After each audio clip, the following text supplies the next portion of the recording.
What's up, y'all? Before we get started, let's do this like this.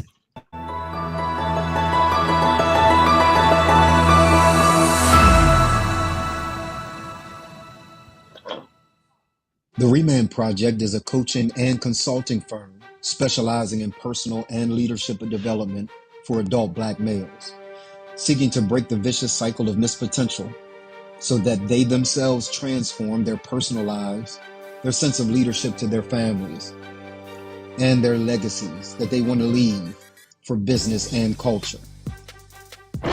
We destroy this cycle on two fronts. We confront both the institution and the individual.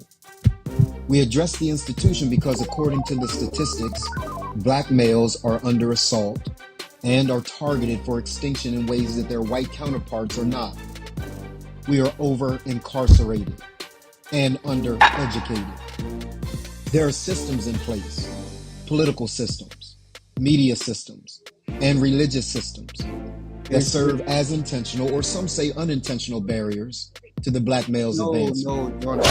As a result, we work to raise public awareness about issues confronting Black males, promote healthy and positive images about Black males, curate spaces to share information and resources about programs, services, and support for Black males, support knowledge creation and dissemination around these issues, and provide a forum for Black males to both speak and act for themselves. We address the individual Black male because we cannot avoid personal responsibility. We are now overmothered and underfathered. We make bad social choices, and we avoid responsibility for getting ourselves out from under the social plight that we face. We will develop the moral compass and character necessary to face the adverse realities that are faced in everyday life. We live by the premise that even that which is not our fault is still our responsibility. In 2019, we answered the call to transform the culture one man at a time. Our society, our families, and men in particular are in a state of crisis. And the goal of the Remand Project is to curate the largest, strongest, and dopest community of Black males in the entire world. We then create awareness and action against the institutional and individual impediments that exist against the foundation of our culture and overall society, which is the Black male.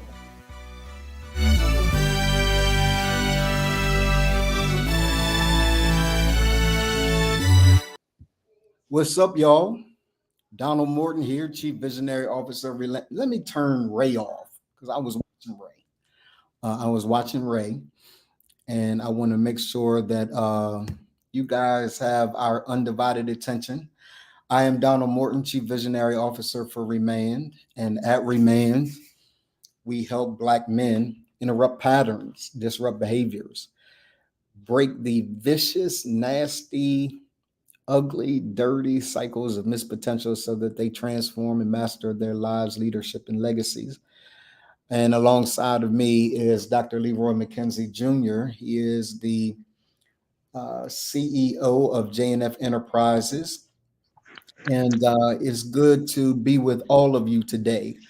If you have not done so already, do me a favor and tag some people. If you are on YouTube, do me a favor and like and subscribe. If you are on Facebook, like and share. If you are on LinkedIn, do me a favor and like it.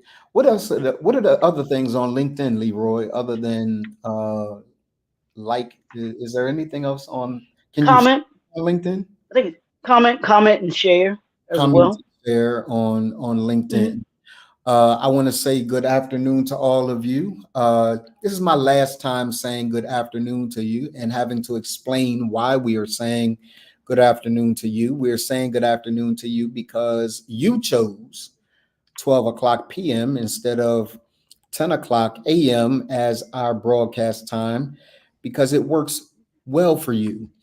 And so, good afternoon to Lottie, Dottie, and everybody. Before we get started, um, our guest is in the black room, and so they are ready to come on stage with you and I, Leroy, and our audience in just 1 second.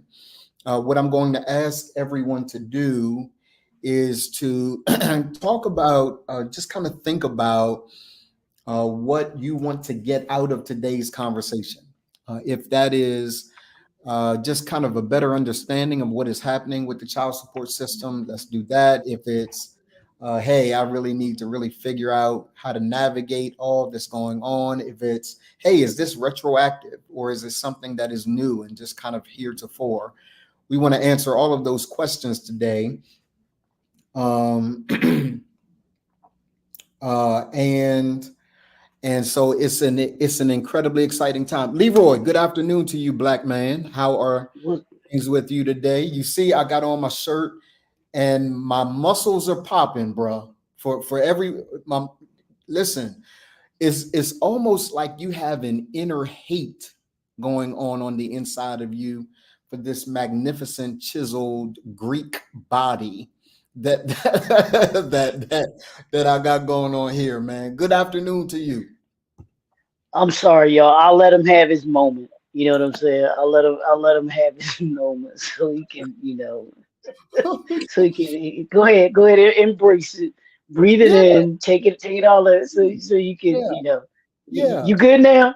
You I mean, good now? I'm in shape for a 54-year-old man. I'm in better shape than some 30-year-olds, 25-year-olds old. Yeah, yeah. I'm tooting my own horn, bro. I don't have to wait on any on anybody to toot my horn for me. I'm tooting my own horn. Yeah, shouldn't I? Absolutely. If you won't, who else will? Yeah, You know yeah. what I'm saying? Well, you should. I mean, you should listen. If you want to reintroduce us and come back on and say, I'm Dr. Leroy McKenzie Jr., CEO of JMFT, Yeah, let me do that real quick. It's and, your co-host, Dr. Leroy McKenzie, and my pretty host, Dr. John I Norton. knew, I knew you. You knew I was going there. You set yourself up for that one, boy. You set yourself up for that For those of you that one. don't know, for a while I called Leroy my lovely Kobe, and he's been pissed with me ever since.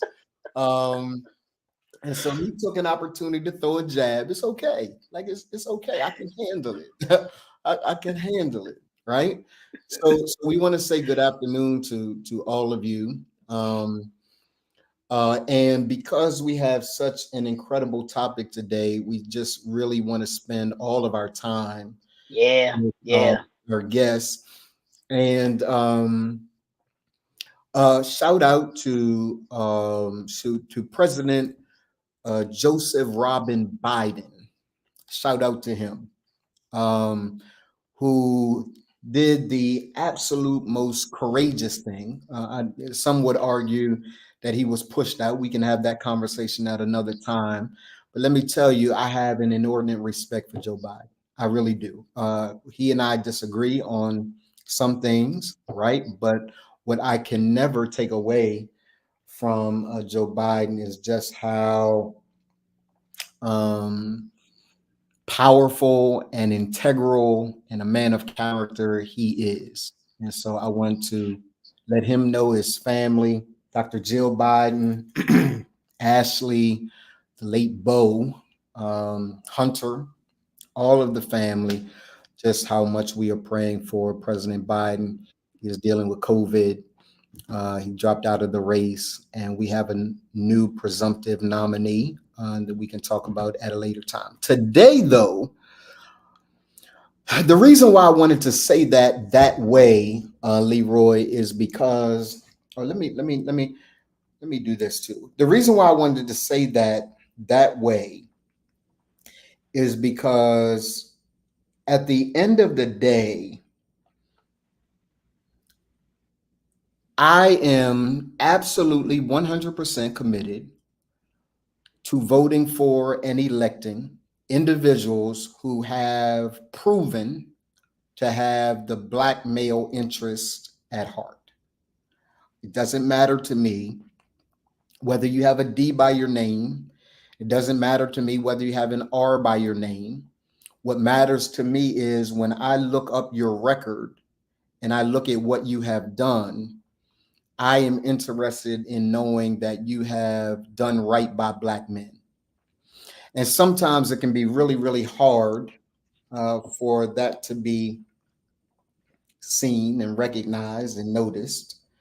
Um, but today, Leroy, we have someone on the Grown Man podcast that has proven to have our best interest at heart, who has actually developed policy. I'm not talking about personality, I'm talking about policy that is absolutely and actually developed policy um, that has benefited black men, fathers who are interested in doing well by themselves, by their children, and being productive members of society. So, Leroy, do you have anything to say before I bring on former Representative Sherry Dorsey Walker, who is now a candidate for Lieutenant Governor? And we'll talk about that a little bit, I'm sure, as well. Do you have anything that you'd like to say? No, just that I think this is a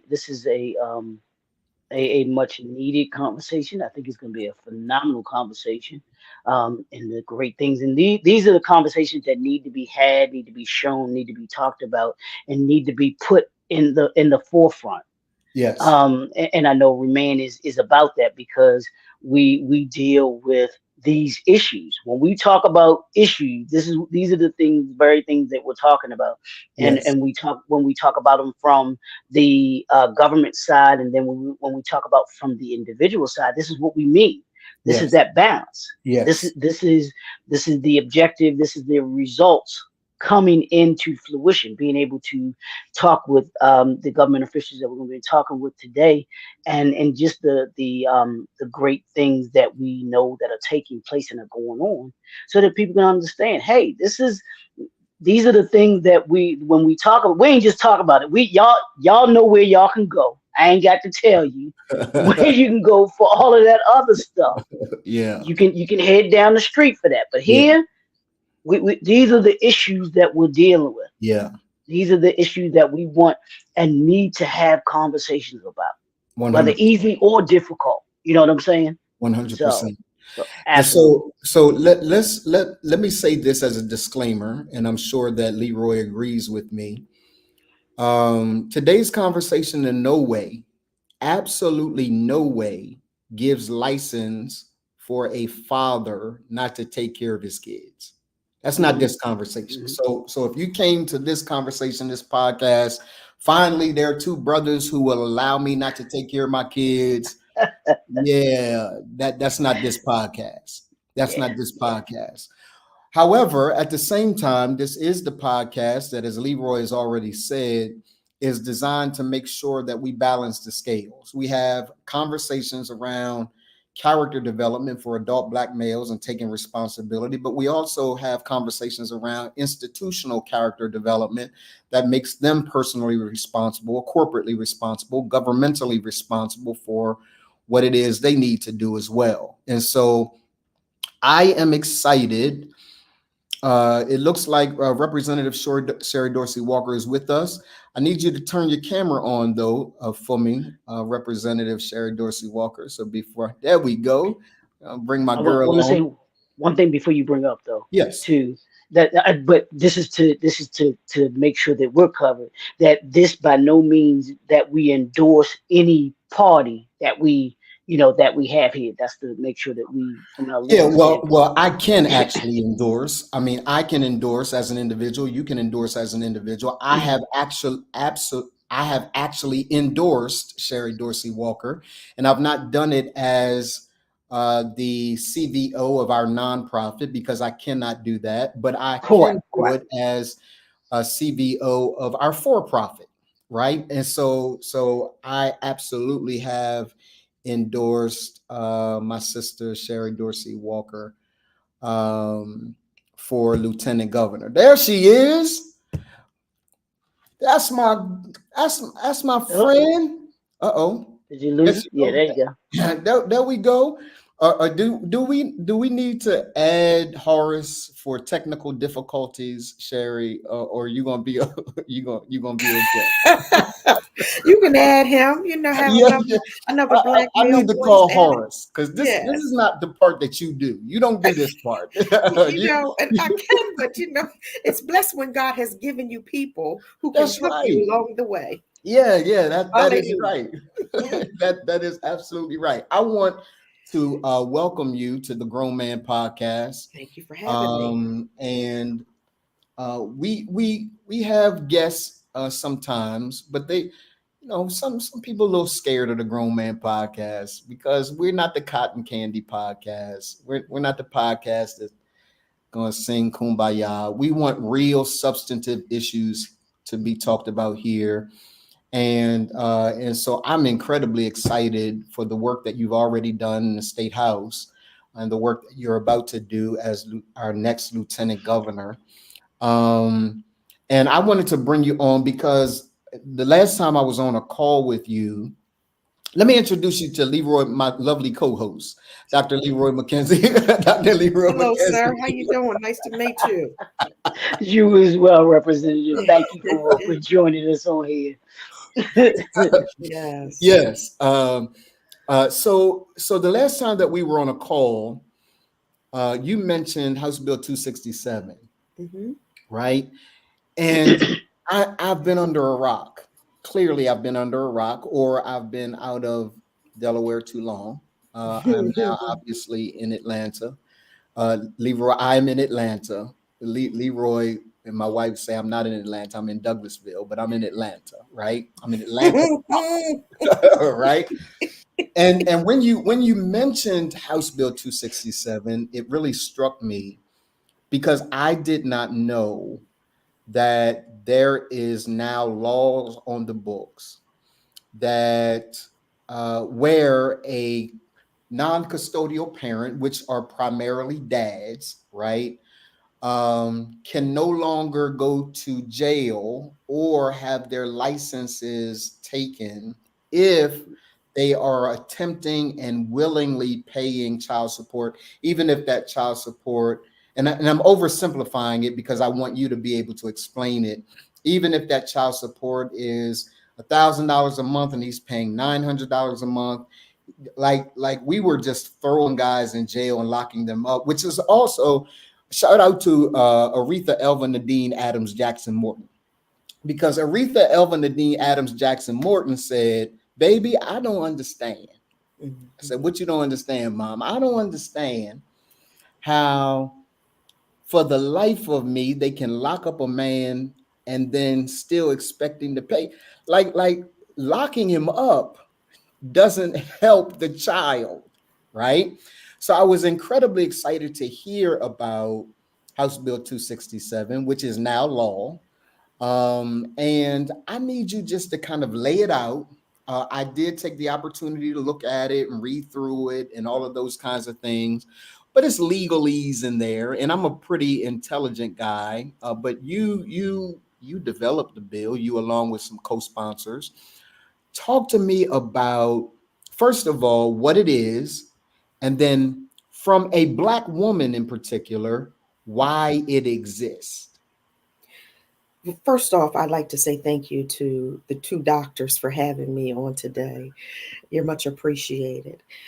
House Bill 267 is the genesis. The genesis of it is I visit our prisons on a regular basis, as regularly as I can with the schedule that I have. And in so doing, and of course, you just mentioned one of my mentors slash mother in the journey, who also did a lot of hanging out and talking to my own mother, Yes. Bishop Aretha Morton.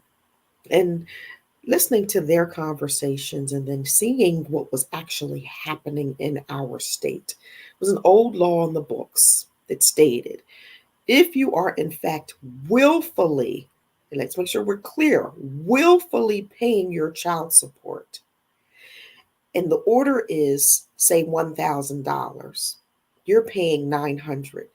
You theoretically could go to jail for that $100.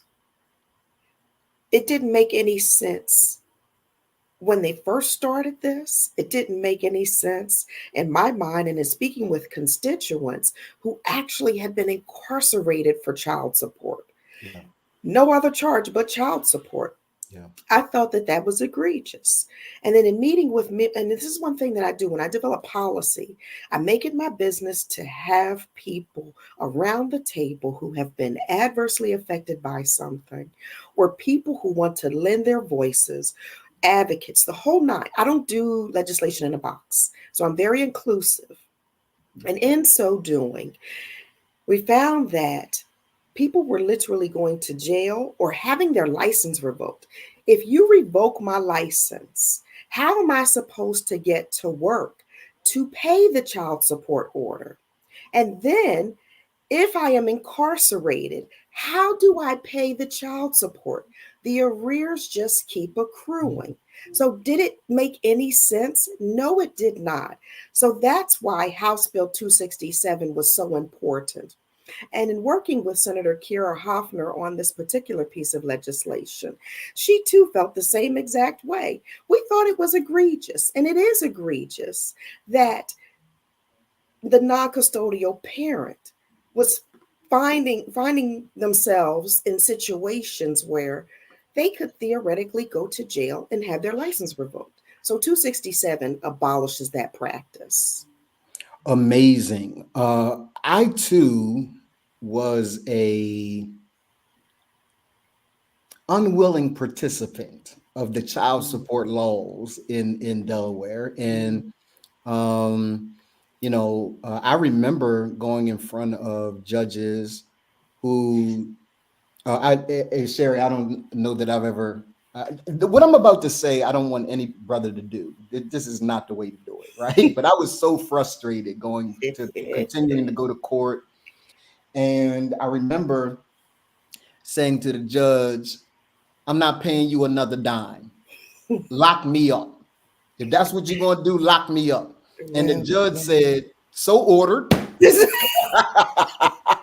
And then you needed me to put something on your books for you. I did, right. So fortunately, they had this thing called the purge amount that I could pay, so that I didn't have to go to jail. There are a number of brothers who could not afford the purge amount. There are a number of brothers who, even in the time that's given them, could not afford to pay an amount of money on that arrearage that would keep them out of jail, and so they go to jail. I think one of the things, Leroy, then I'm coming to you, man, for any questions that you have. One of the things that I'm most excited about is, in an age where there's this constant back and forth with which pits Black men against Black women and Black women against Black men. We have two women legislators who were at the top of making this thing happen. Can you kind of talk about the significance of that and any pushback that you got from moms, maybe, in introducing such a bill? Dr. Morton, I'm going to tell you, there were people who were behind. Some did not want to necessarily testify. Okay. But there were people at the hearing, and many mothers reached out to me and said, at first they wanted to make sure that this wasn't a situation where the fathers did not have to pay. And once they had clarity on that, they came to me and they said, "I don't want my ex-husband incarcerated. I don't want the father of my children in jail. I don't want to take my children to a facility to see their father. Yes. Thank you for this bill." Wow. There were fathers who said, "I don't want my ex-wife incarcerated. I don't want the mother of my children in a facility. And I definitely don't want to take my children. I'm not taking my children to WCI, which is the Women's Correctional Institute, to bailers, as we call it in Delaware." Yes. They were clear. The parents, the custodial parents were clear that they did not want to expose their children to prison. Wow. So Leroy, I'm coming to that's you, man. Go ahead, Representative. and that was the beauty of this piece of legislation, getting that level of support from the non-custodial parent saying, this isn't how we're raising our children. How do you work on family reunification if the non-custodial parent is incarcerated? Absolutely. How do you Absolutely. work on family reunification if you revoke the license of the non-custodial parent? How does the non-custodial parent get there? DART doesn't run everywhere, and that's our transit system in the state of Delaware. So this bill made sense to a lot of people who thought it necessary to ensure that their children could have relationships with the non-custodial parent. And I would like to give a shout out to the custodial parents who supported Absolutely. this legislation. Absolutely. And I would like to say to them, thank you. And I appreciate that you see how worthy it is to have the non custodial parent in your child's life. It makes for a better child, it makes for a better human being, and it makes for a better society. Without question. Without question. Shout out to all custodial parents who made this a bit easier. Yes. Leroy, I'm coming to you, man. What questions you got? Well, Representative, I just want to ask this question, and you made it clear, distinct definition, and I'd like for you to kind of explain to the audience that might not understand. You said willfully paying. How do you all or how does the law differentiate someone that's willful and not willful? You gave the example of someone that pays $900. Is there a difference between a non-custodial that's paying $900 that's willfully or non-willfully? Like, look, I'm gonna give it to you, but I really don't want to. Or is there just somebody that's not paying versus someone that is paying? Can you kind of define that for us, please? Yes, you seem like a man who understands tithes and offerings. Yes, ma'am. And as such, God loves a cheerful giver. The willful paying of the child support doesn't necessarily mean that you're a cheerful giver, but you're giving the money. Yeah. That's what that means. Yeah. But according to the law, willfully paying is someone who is actually paying their order. So if your order is $800 a month, if your order is $3,000 a month, but you're paying maybe $2,500, you theoretically could still go to jail for the amount that you cannot afford. And so often, and when I say can't afford, a lot of the non-custodial parents, they want to do the right thing by their children. Yes. They really do. There's a small percentage, and I want to be very clear on this. There's really a small percentage of people who just won't do the right thing by their children. We're not talking about them. We're talking about the people who have an order from the judge and they are literally paying it. These are individuals who say, listen, even if you have to garnish my wages to ensure that my child eats, and some people do it that way because it's easier for them. Yes. And let's make sure that when we say garnish the wages, that most times that's a court order. Yes. The garnishment is the court order.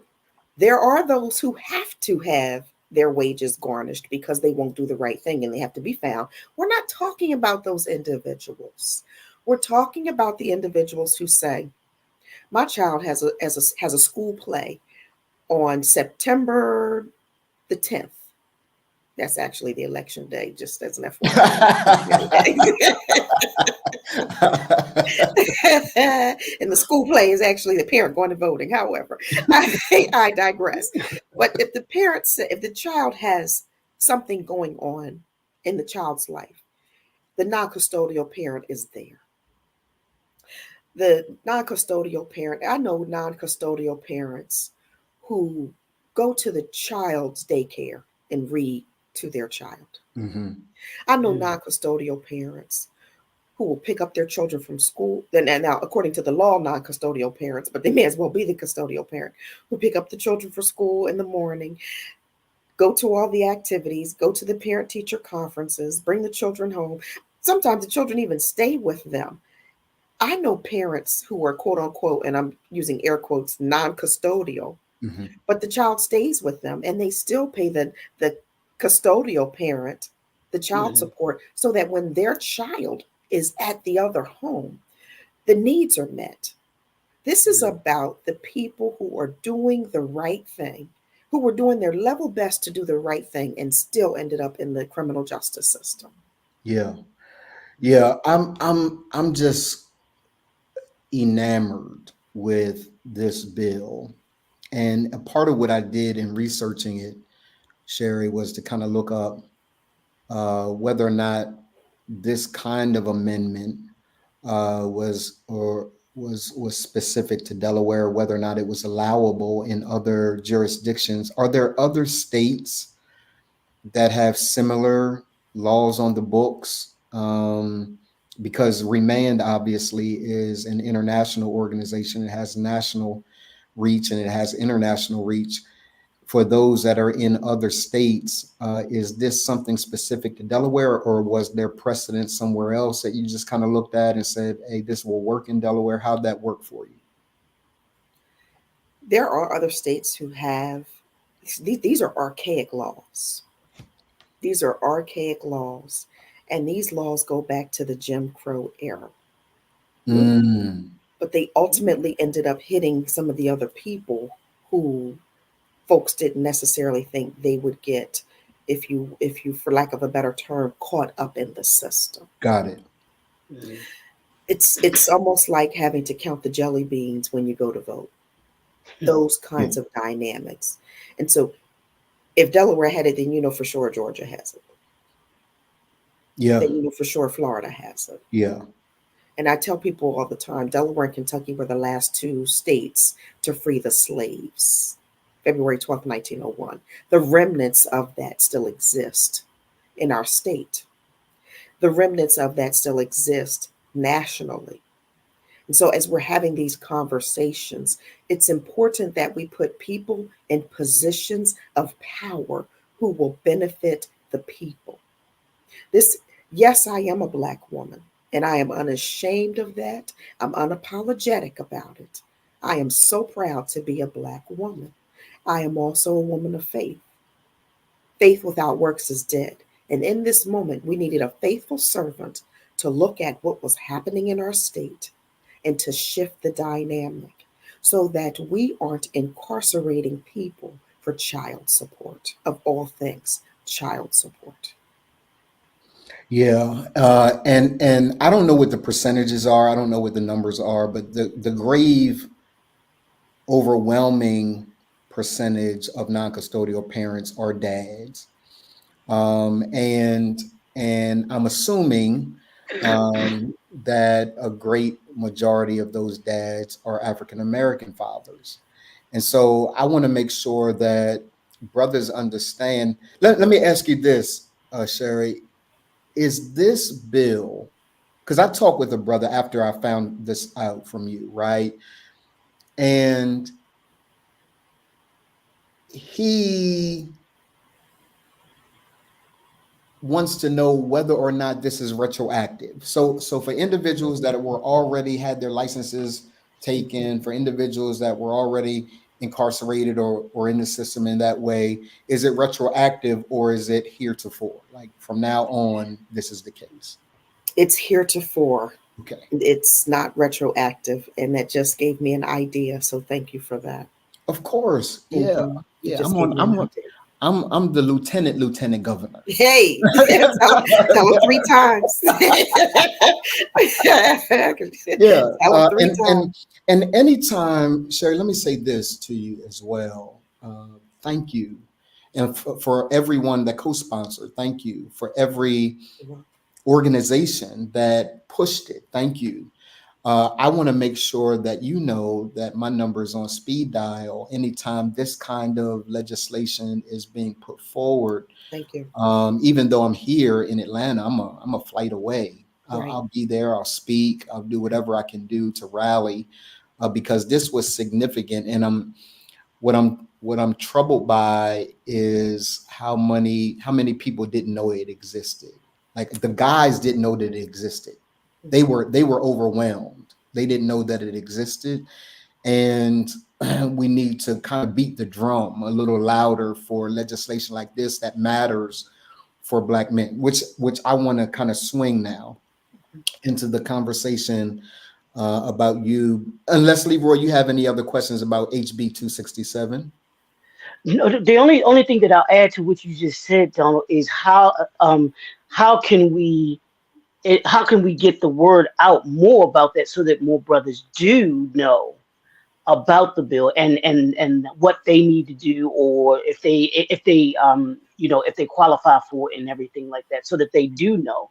Because a lot of times, a lot as my mom says, you don't know what you don't know. Yeah, And if folks don't know that it's there for them, it's not something that they can actively pursue. But if they get the word, or somebody puts the bug in their ear, hey, let me see what I need to do about this. How can remain assisting in that and getting the word out to the brothers, or to the non-custodians, I'll put it yeah, that way. yeah, Right. It's very important that we all use our platforms. I did have the opportunity to speak to P2A, Pathway to Apprenticeship, and found that some of the young men who were actually in the class and who were going to be graduating and going into union jobs, some of them had been adversely affected by the child support system.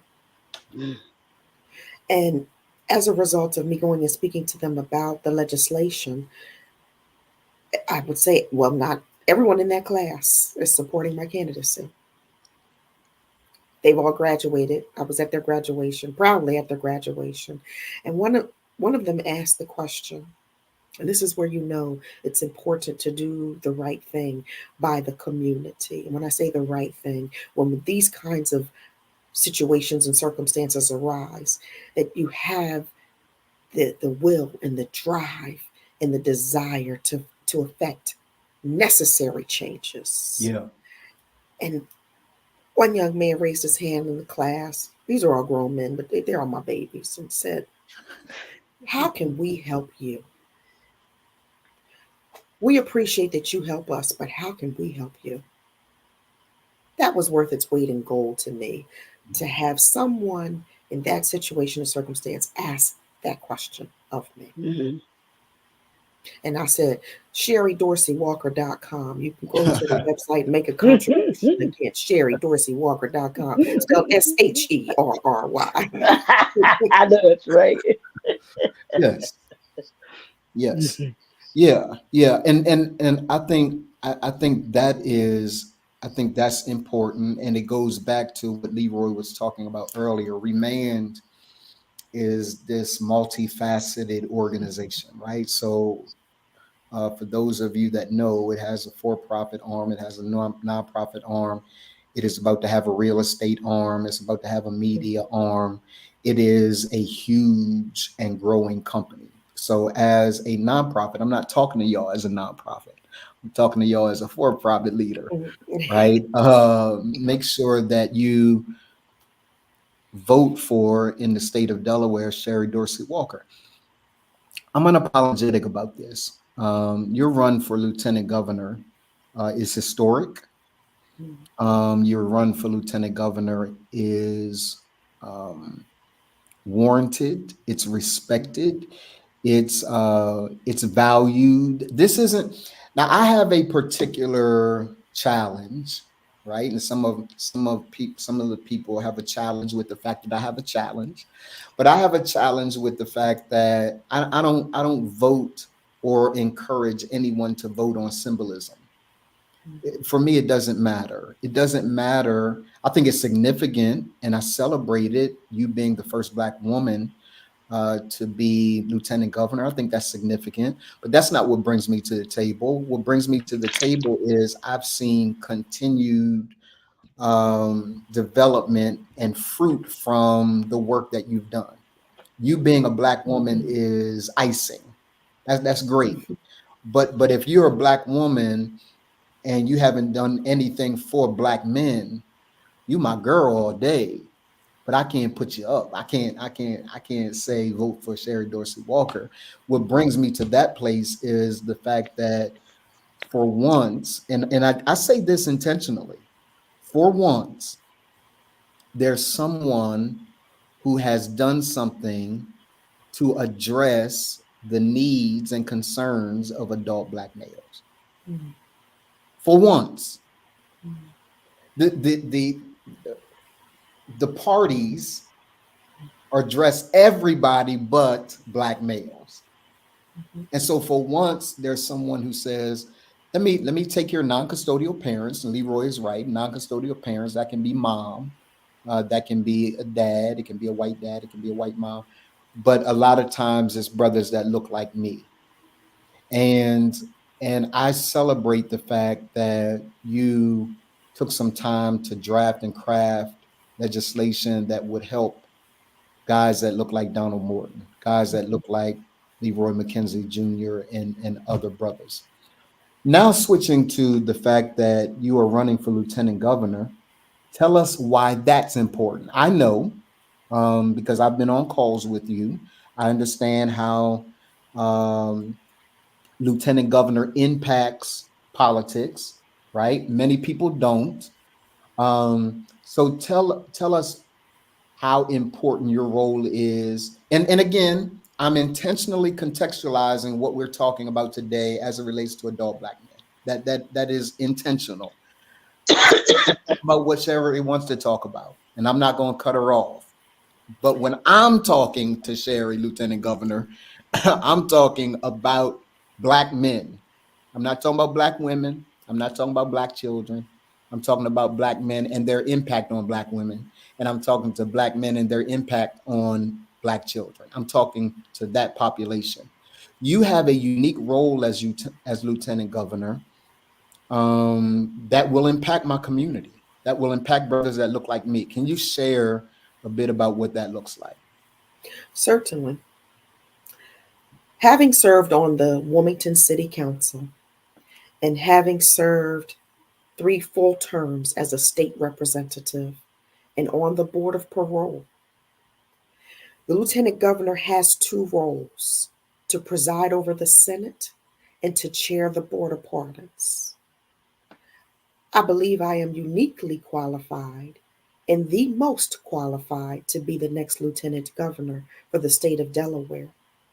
I'm not saying that with arrogance. I'm saying that with the confidence in the Christ that I serve.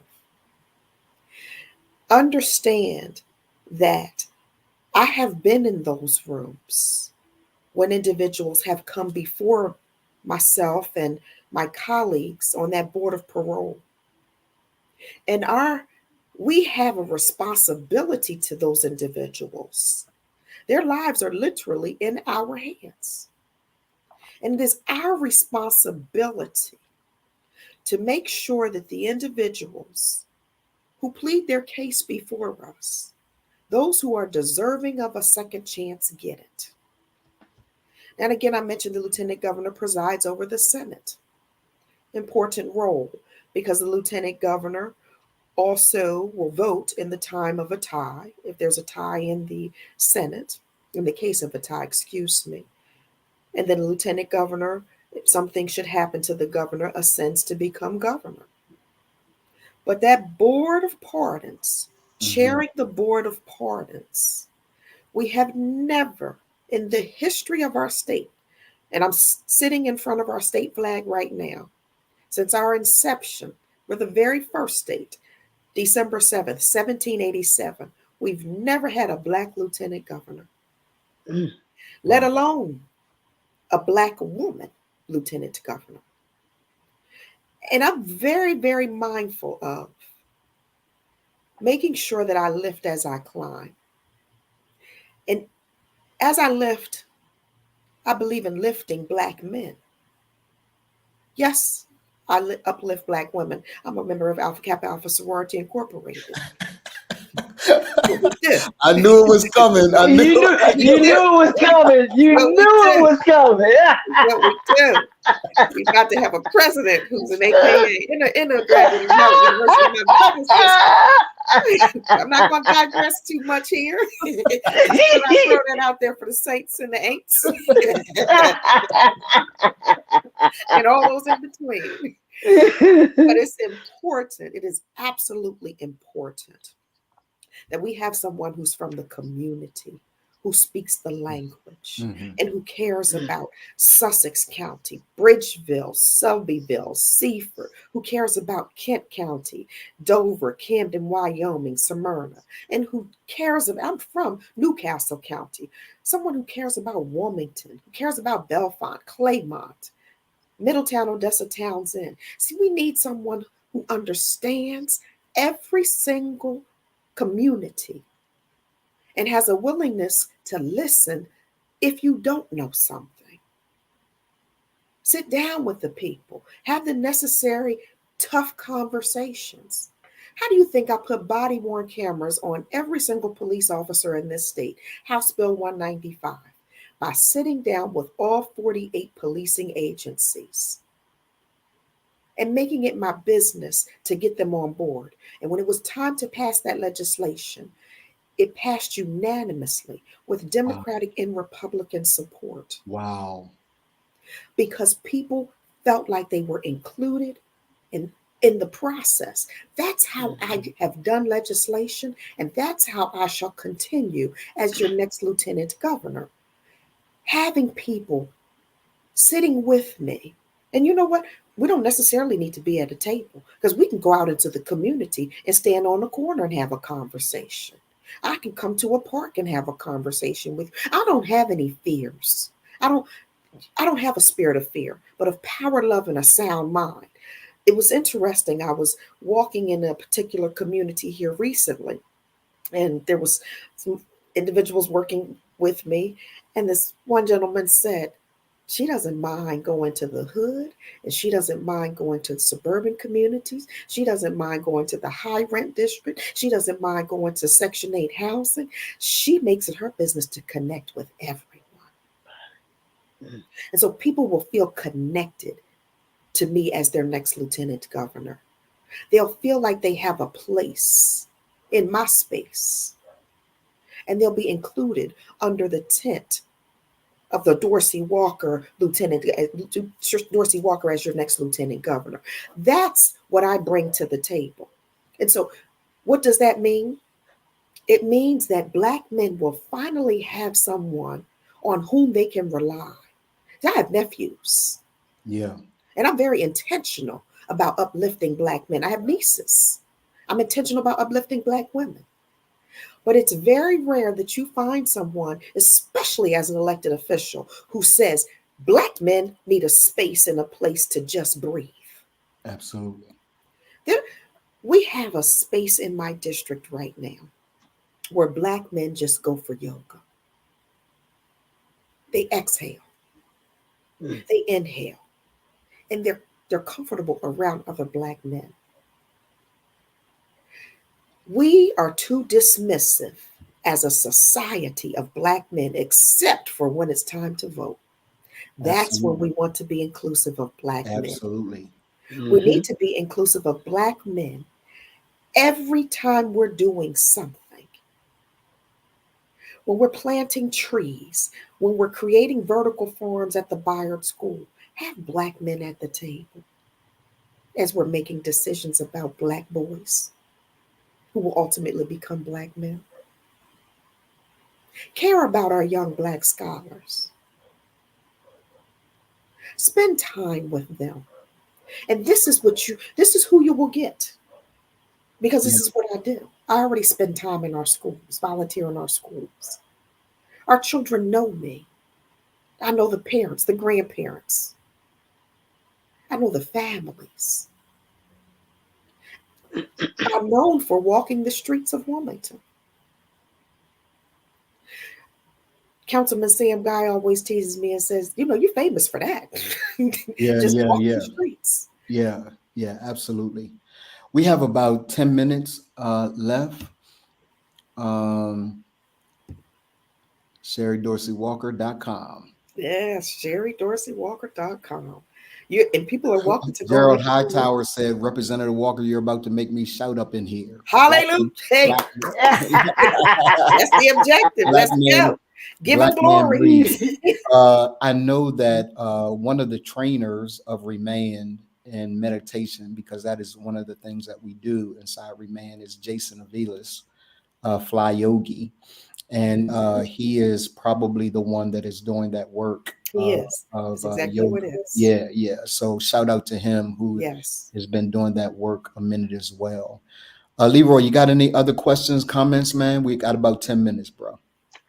Yeah, I'll ask you this, Representative. And you said something you said, talked about the history of Delaware, that you potentially could be the first black lieutenant governor.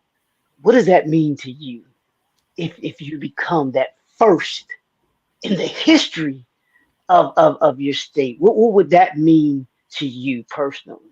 Mhm. It means that God is in the blessing business. It means that I'm anointed and appointed for such a time as this. And that, like Queen Esther, I'm going to the king. If I perish, I perish, but I'm going to the king. So it means that I did not walk around fearfully. I know that I'm fearfully and wonderfully made. It means that upon becoming lieutenant governor, I have to train the next so that a black man can Mm, become lieutenant governor after the black woman has been lieutenant governor. It means that I need to be getting people ready to be members of the General Assembly, black men, black women. And this is not being dismissive of anyone else's race, religion, culture, or creed.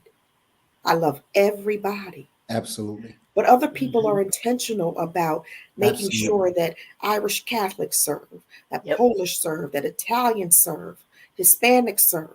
But why can't we be intentional about black men and women? Yes. Yeah. We have a moment, we have a movement, and the intentionality about ensuring that we are helping our own. There should not be an issue with that. House Bill 387 just does that. It says that disadvantaged business enterprises, giving them opportunities. If there's a state procurement project that's $30 million or more, there has to be 10 to 30% women, veterans, and people of color on those projects. We did a pilot Mm, program with the state of Delaware, the Office of OMB. Shout out to Director Saran Cade for his Absolutely. work My guy. around it and working Absolutely. with me to get this legislation passed. And shout out to the VOTEC School, Newcastle County VOTEC School, for working with us on the pilot program.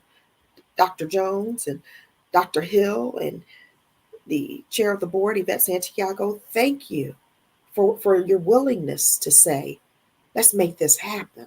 And now it's law. So these are the kinds of things that need to continue to happen. I continue to lift as I climb. Yeah. And Leroy, I want to just kind of piggyback on your statement, right?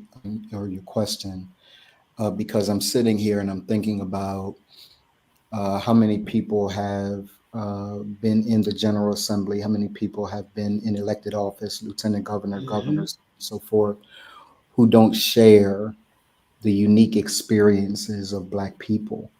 So there's a particular lens through which Representative Sherry Dorsey Walker has been able to legislate, not to Mhm. play favoritism, but to Oh, understand. Like she understands Pookie, Ray Ray, and Tone I Tone. sure do. Right? That's my babies. Those are my Yeah, babies. yeah. We understand Pookie, My Ray Ray, and babies. Tone Tone. So where others that are not bad people, they just don't understand it. Mhm.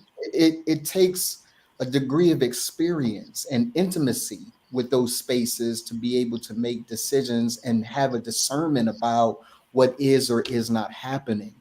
And we get a chance to discern, um, what men need a second chance, what men got caught up with bad decisions, because quite frankly, we all make them. It was a bad decision I made when I told the judge, lock me up. Yeah. Yeah, that I'm was a going to suggest that to the listening audience. Don't tell a judge to. Yeah, They gonna lock you up. You won't let they you out. go, they go, they will have no problem accommodating that request. Okay, they right. will not. Yes, sir. We will. Yes, sir. So And ordered. every time people do that, I get a somebody calls three-way because they call a family member, then they call me and they say, Mom Sherry or Aunt Sherry, whatever they call me in the community, can you put something on my books? I said, what was the situation? I told the judge, and I'll put things on the books when you tell the judge. That, Nobody told you to tell the judge anything. You should have sat there. You keep silence before the Lord when you before the judge. Nobody told you to tell the judge anything. Okay. You know. You understand the words that are coming from my mouth? No. but what it does Situations. do though, Sherry, is it comes from a space. My Yes. mom used to say this all the time. She used to say, babe, Delaware ain't for black men, and Delaware is not for fathers. So you can't go in there acting up. It's You not really for already. black women either. Yes, right. Yeah. So at the end, my mom used to work for the Division of Child Support Oh, she. years and years ago, right? So she would do and take the position that you have taken, and that is help a guy understand when he walk in her office, sir, this is what you got to do. I don't want to do it, Rev. Oh, okay, I'm just telling you, this is what you got to do. But she would sit him down, explain. My mom would rub him on the chest. Sure. Baby, listen, just calm down, right? And Mhm. sometimes when men are agitated in those spaces, we don't know what to say. We got even in family court. She got an attorney. I ain't got no attorney. I'm here by myself, right? So that can be a very intimidating space when you already going in knowing that this ain't set up for me. So a lot of times those guys are agitated and irritated because they don't know the process. I've had to tell guys, hey man, let's tuck your shirt in, my guy. That's not Right. a good look, right? And when you get in there, do A, B, and C. The only reason why I was able to navigate child support is I was articulate enough to be able to talk to a judge Sure. and be able to say, Your Honor, I dress so up in a suit. That's the way my mom always taught me. And Right. so I was able to navigate it. But I was irritated too, because there's an air in family court that simply looks at a black man, a black father, like, yeah, I'm going to get you. I'm Yeah, going and to get it's for black and brown men and poor you. Yeah. white men. That dynamic exists for Yeah. all three. Yeah. But you're right about the intentionality of black men. Yeah. And as a society, we have to do a better job of uplifting our children, our black males. You- Yes. When we see that our young black males are having a situation, why can't we pull them to the side just for a moment and say, baby, it will get better. Let me just talk to you. And I have been outside, and when I say outside in the community, and I saw a situation going left, several of them. I'm there often when these things happen, and it's about to become something. And I'll find the one who is having a not so great experience. Yeah. That's what we shall Yeah. call it, and say to the young man, "Let me pull you to the side, son. Let me talk to you." And they may be really losing some things here. Let me talk to you, son, because the police will be called. And then I'm not going to be able to help you. Let's take a walk. And I've done it on several occasions. And that walk helps can help calm the raging seas. You need people willing to take the walk with the Yeah. brothers. Yeah. And they Sure. can do it at Ooh, SherryDorseyWalker.com. wow. What's the address? What's the address, Sherry? SherryDorseyWalker.com, spelled SherryDorsey Walker, WALKER. Take the walk with Sherry Dorsey Walker. Join me on this Take a journey. walk. I love it. Take a walk. I Take love a it. I walk. love it. Yes, That yes, is my yes. girl. That is my girl. Yes. Come It on, has let's been go. such an honor to spend time with you. It is an honor to be a brother to you and have you be a sister to me. Thank you. Thank you for the work that you do. And it was important to me. I could have talked to just Leroy about, 267. I could have done that. But it's important to me for every brother that's watching that doesn't think his vote matters, for every brother that's watching and said, man, all of them messed up, ain't nobody to vote for. It was important to me to have someone who is actually doing the work and has fruit of doing the work on, so that brothers can see this political process does have a lot of pee in the pool. There's a lot of pee in the pool, right? But there are those like yourself who are doing what my mom calls a yeoman's job. I don't know what a yeoman is, but my mom said it, so it's got to be something right, right? Doing a yeoman's job at Extraordinary being job. state rep and now on the way to being lieutenant governor. So on behalf of Remand and all the brothers that we serve, and not just in Delaware, on behalf of Remand and all the brothers we serve across the country, you've given hope now that there are other states that perhaps can follow suit. And at the very least, we can do some research to see where they are on the books with these kind of archaic laws. And so you can expect to hear from me often, Sherry, what Okay. about this? What about this? What about this? How do I Absolutely. navigate this? Because I am unapologetically committed to adult Black men. Mhm. I think I think that As there am have I. been spaces that have done well by our sisters, and they should have been. There have been spaces that have done well by children that should happen. There have been spaces that have done well to protect vulnerable communities like the LGBTQIA plus community, and they should. But the most vulnerable population now, I don't care what nobody says. The most vulnerable population now is adult Black males. And the reason is because there's no help out there. So you can be vulnerable and have help and you can be supported. But if you're vulnerable and there's no help, you're out here by yourself, that's hard. That's hard. And so thank you for being a support to brothers and giving you Absolutely. voice and helping us to understand 267 and all the other things that are coming up. When's the date? September the 10th. And I always like to shout out my college sweetheart, the best boyfriend I ever had, my husband of 20 years, Dwight. Yes. Dwight Yes. is a mountain. Yes.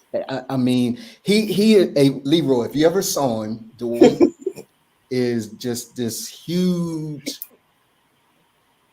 exterior, but the kindest brother you ever meet in your Yes. life. Just Yes. really, really a dope guy. So shout out to Dwight. Thank you And to for all allowing. the Black men attached to this campaign, Horace Yes, Knight, and to the sisters. Horace, Yes, right? Caroline. And Yes, every yes, sister. Caroline. I'm telling you, I have an That's, amazing team. God has sent me you. God has sent yes, me an amazing group of individuals. yes, I am beyond blessed to yeah, have the team that I have. Everybody loves the Lord who's yeah, attached to this team. yeah, Everybody. yeah, yeah. Dwight Robinson said, "Your husband Dwight has a great name." He definitely does. He All has right, Brother Dwight. Yes, he a, does. He he has a does. great name. I want to thank you guys. Leroy, you got any final comments, man, before we get out of here? For those of you that are looking, Leroy, you see I'm sweating again, right? You know what that means? That my air conditioning is off again. Oh So Lord. I'm here. In Atlanta? In in Ooh, I'm Atlanta. praying for your strength. Yeah, Praying for your yeah, strength. yeah. So the HVAC guy is here right now. My wife told me. Okay. But I'm gonna get out of here. Usually we go overtime, but if I go 10 minutes longer, I'm gonna pass out. It'll We be don't just, want that. it'll We be need you just you and upright me. on September 10th for SherryDorseyWalker.com. Yes. Right. Hallelujah. Leroy, you got any final comments, man? I ain't messing with Sherry. You got any final comments, bro? Thank you for Yeah, this I'll just say opportunity. this, Representative and soon to be Lieutenant Governor, thank you. Receive it. Thank you for being that light in the darkness that people Mm, see in government. You are one of those that we like to highlight and what I call shine the light on Yeah. because it lets people know that there are people in government that are in there for the fight. We know it ain't easy. We know it is not easy and what you all have to fight against every single day because we know that there are people in those positions that don't want to see us be successful and see us thrive and everything like that. So thank you for your fighting and all that you do. And I can't wait for your ascension to see that even more that you can do with that position and everything like that. Because we need individuals like you in those positions to in order to be able to give give us black men, black women the courage to be able to keep going on and say, yeah, we got somebody that's there fighting for us. Somebody that we can't give up because we know that we've got to stand up for you all, and because we know that you all will stand up for us. So I thank you. I thank you for that. Thank you for being that imagery, that representative, that person, young women can look to, that young men can see and say, hey, that's somebody that I want to be like when I grow up and go in and make a difference that kind of way. So thank you for all that you do. thank you. Yeah. Thanks for having me too. This is Yeah, a of great course. conversation. Of course. Thank you for coming and being a part. I've lost 3 pounds. Yeah, I've easily. lost 3 pounds sitting here. Easily. Yeah. Bless you.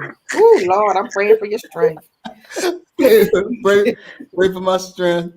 Check on me later to see if I'm still I around. certainly shall.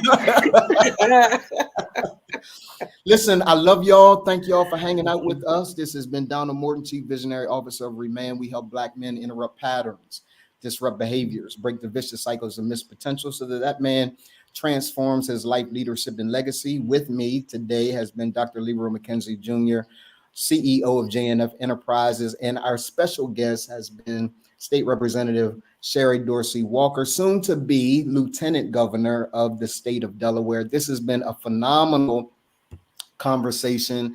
And you know how we're going to do it. Leroy, we're going to tell them what we're going to tell them today. We're going to tell them. Let's tell them what we're going to tell them on the count of 3. 1, 2, 3. Be gone. Be gone. Have a great day, y'all. Peace.